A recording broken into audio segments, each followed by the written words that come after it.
She is a member at the Spirit of St. Stephen's Catholic Community in Minneapolis, and she's going to talk a little bit about a project that Minnesota Interfaith Power and Light is doing in North Minneapolis. Well, being Catholic, I haven't always been called to testify, so that's kind of cool. So, wow, that's Speak cool. Loud. Speak loud. My father never accused me of having that problem. All right, well, you know, not that many years ago, I was proud if I recycled. You know, watching my friends and neighbors who are more organic than me, had gardens, and all of that, I arrived about a year ago at the steps of Minnesota Interfaith Power and Light, asking questions about energy and about justice.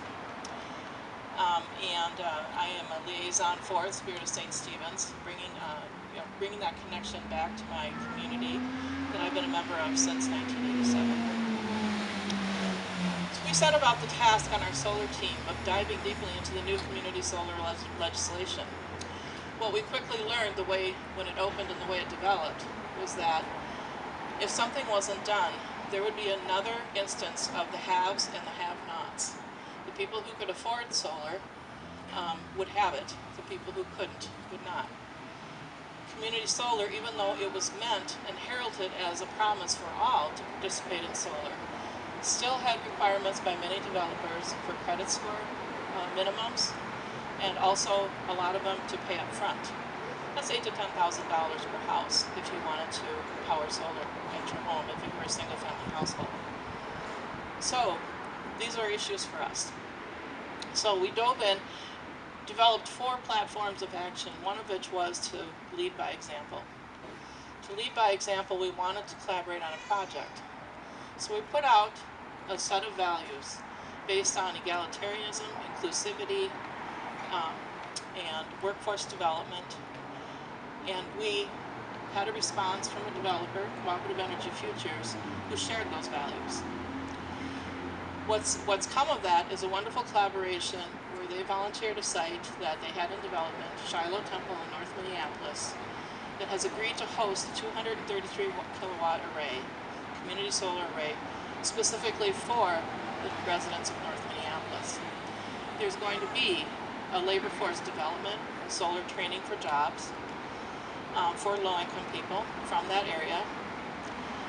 We really are excited for the coalition of people who have developed around this. You know, the Sierra Club, a couple other groups, Renewable Energy Partners, who will be the workforce leader, development leader. And from that, we are hoping this fall, or late this fall, early winter, maybe spring, depending on how things go, you know, how groups work. You know, they say the Gospel of Mark was, you know, the gospel before it went to committee. So,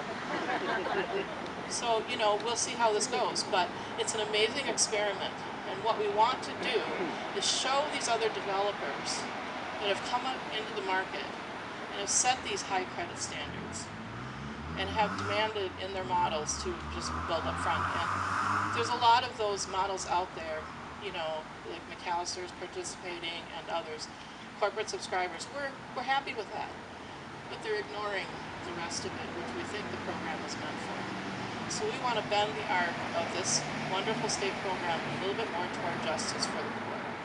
And that's what I'm excited to be participating in as a member of the solar team of Minnesota Interfaith Power and Light.